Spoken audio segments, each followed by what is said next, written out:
محمد علی صاحب آپ سے ڈسکشن شروع کرنا چاہیں گے اور آپ بنیادی سوال کا تو جواب دیں گے کہ پاکستان کے پاس کیا آپشنز ہیں، کیا حکمت عملی ہو سکتی ہے، لیکن اس سے پہلے یہ بتائیے گا کہ ابھی کچھ دیر پہلے میں پاکستان کے جو موقف ہے اور پاکستان نے جو پریس کانفرنس کی اس کے اوپر بھارتی ری ایکشن دیکھ رہی تھی. بھارت ایک لفظ بہت زیادہ مختلف ٹی وی چینلز پر اپنے استعمال کر رہا ہے اور کہہ رہا ہے کہ پاکستان اپنے بیانات سے اور سنتاس معاہدے کے اوپر موقف سے بھارت کو اکسا رہا ہے، پروویکیشن کا لفظ استعمال کر رہے ہیں. اس سے آپ کیا مطلب لیتے ہیں؟ کیا آپ سمجھتے ہیں کہ یہ مسئلہ ایک فلیش پوائنٹ ہو سکتا ہے پاکستان اور بھارت کے درمیان؟ بہت شکریہ علینا. ابھی جس کانفرنس کا آپ نے ذکر کیا، میں آج پورا دن اسی میں بزی تھا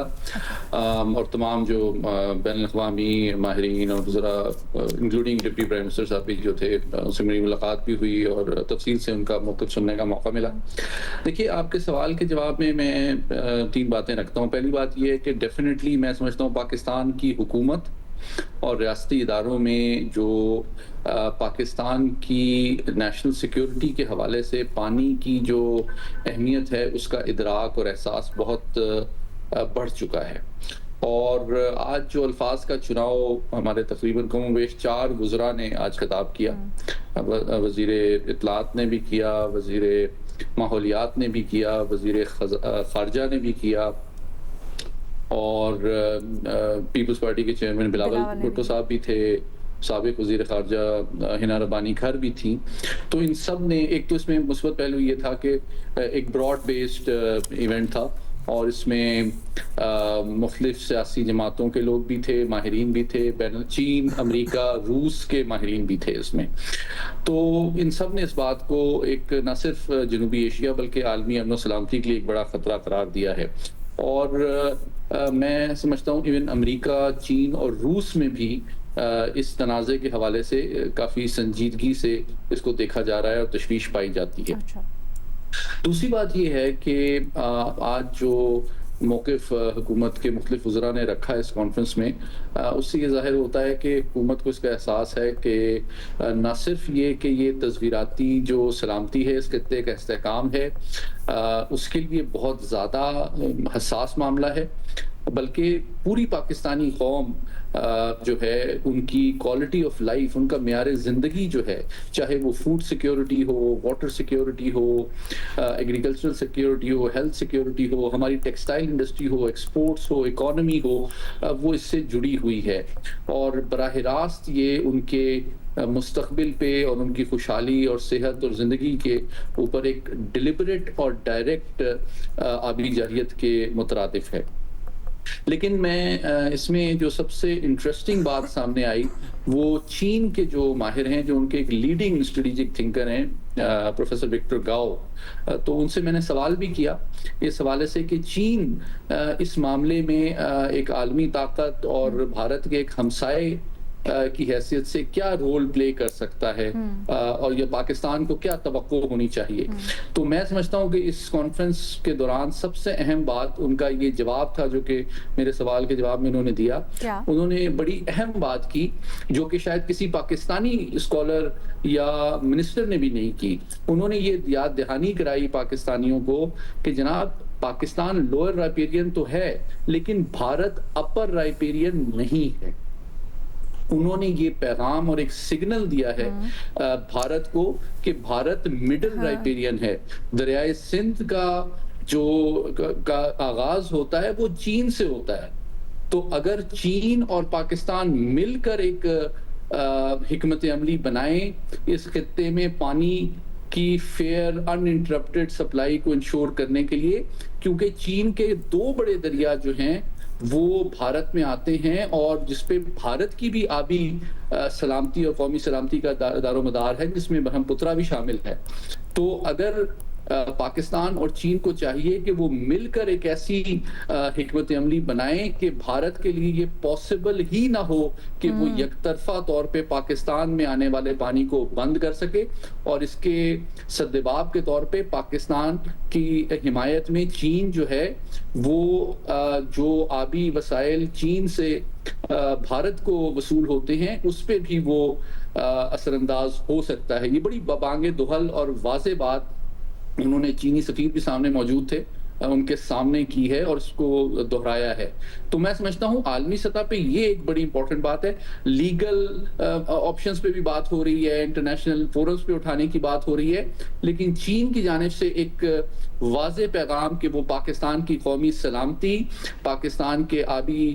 مفادات میں نہ صرف تعاون کرنے کے لیے تیار ہے بلکہ مکمل وہ سپورٹ کرے گا پاکستان کی کسی بھی آپشن کو، تاکہ بھارت جو ہے پاکستان کو آبی جارحیت کے ذریعے سے نقصان نہ پہنچا سکے۔ یہ آپ نے بڑی دلچسپ اور بڑی اہم ایک بات کی ہے جو ایک بالکل ایک الگ زاویہ کھول دیتی ہے کنورسیشن کے لیے۔ گو کہ میں یہ سمجھنا چاہتی ہوں کہ کس طرح سے پاکستان اور چین اس معاملے کے اوپر شراکت داری کر سکتے ہیں کہ بھارت پاکستان کے خلاف کوئی جارحیت نہ کرے آبی طور پر، اور پھر یہ بھی اس میں شیورٹی ہو کہ جب ہم ایکول واٹر یا نیچرل ریسورس جسٹس کی بات کرتے ہیں تو بھارتی شہریوں کے ساتھ بھی انجسٹس نہ ہو۔ یہ کیسے ممکن بنایا جا سکتا ہے but will come back to this. Saleem Safi صاحب، سر آپ کہیے گا یہ جو تشویش ہے یہ عالمی طور پر اس وقت پائی جاتی ہے کہ پانی کے مسئلے کو لے کر ان دونوں ممالک کے درمیان نہ صرف ایک بڑا مسئلہ چھڑ سکتا ہے، ایک تناؤ کشیدگی بڑھ سکتی ہے، بلکہ اس سے جو ہیومینیٹیرین کرائسس جنم لے سکتا ہے اور ایک اس طرح سے نیچرل ایک ناانصافی ہے پاکستانی عوام کے ساتھ اگر بھارت اپنی تھریٹس کے اوپر عمل درآمد کرتا ہے۔ آپ کے خیال میں کس طرح سے پابند کر سکتا ہے اس وقت عالمی دنیا یا وہ فورسز یا وہ قوتیں جو اس وقت تشویش میں مبتلا ہیں بھارت کے اس رویے کے اوپر؟ دیکھیے، ایک تو پاکستانی عوام کا معاملہ ہے یا پاکستان اور انڈیا کا معاملہ ہے، تو اس میں تو یہ obvious ہے کہ اگر انڈیا پانی کو بند کرتا ہے تو پاکستان میں یہ انسانی المیہ بھی بن جاتا ہے اور یہ پاکستان کے لیے زندگی اور موت کا سوال ہے۔ اور اگر انڈیا اصرار کرتا ہے تو ایک یہ کہ وہ انسانیت کے ساتھ اس ظلم کا مرتکب ہوتا ہے۔ دوسرا اور اس سے بڑی بات وہ یہی ہے کہ ایک معاہدہ جو کہ دونوں ملکوں کی قیادت نے باہمی رضامندی سے کیا تھا اور اس میں ورلڈ بینک کا بھی رول تھا، تو وہ اس معاہدے سے یک طرفہ طور پر جو کہ وہ نہیں نکل سکتا اور یک طرفہ طور پر وہ اس معاہدے کو نہ معطل کر سکتا ہے اور نہ ختم کر سکتا ہے، تو دوسرا ایک بین الاقوامی قانون کی خلاف ورزی کا انڈیا مرتکب ہو رہا ہے۔ اچھا، پھر اس میں اگر انڈیا اصرار کرتا ہے، ابھی تک تو اس کے صرف عزائم ہے اور دھمکیاں ہیں، لیکن اگر وہ اس کو عملی شکل دیتا ہے تو پھر پاکستان یہ واضح کر چکا ہے کہ پاکستان ہر ایکسٹریم تک جائے گا جواب میں اپنے پانی کو حاصل کرنے کے لیے، کیونکہ پاکستان کے لیے یہ ایک معمولی مسئلہ نہیں ہے بلکہ زندگی اور موت کا مسئلہ ہے۔ تو جب پاکستان رد عمل دے گا تو اس صورت میں ظاہری بات ہے جنگ ہوگی، اور وہ جنگ دو نیوکلیئر پاور کی جنگ جو ہے وہ پوری دنیا کے لیے وہ تشویش کا باعث بنے گی، وہ عالمی طاقتوں کے لیے بھی تشویش کا باعث ہوگی اور وہ ریجنل طاقتوں کے لیے بھی تشویش کا باعث ہوگی۔ اور ابھی جو وہ تشویش کا اظہار کر رہے ہیں تو وہ اس کے منطقی نتیجے کو سمجھتے ہیں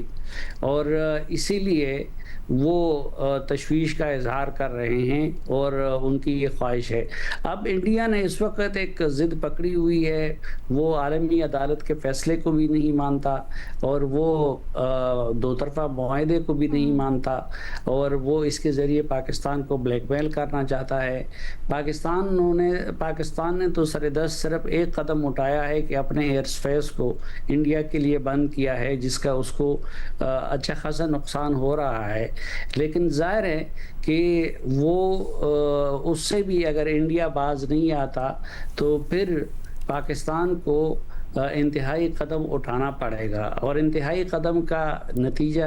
وہ جنگ ہی ہوگی، اور جنگ کے ماضی کے تو جو نتائج ہے وہ ہمارے سامنے ہیں، لیکن اس کے تناظر میں ہم آنے والے جنگ کی بھی کچھ نہ کچھ پیشن گوئی کر سکتے ہیں کہ اس کا کیا ہوگا۔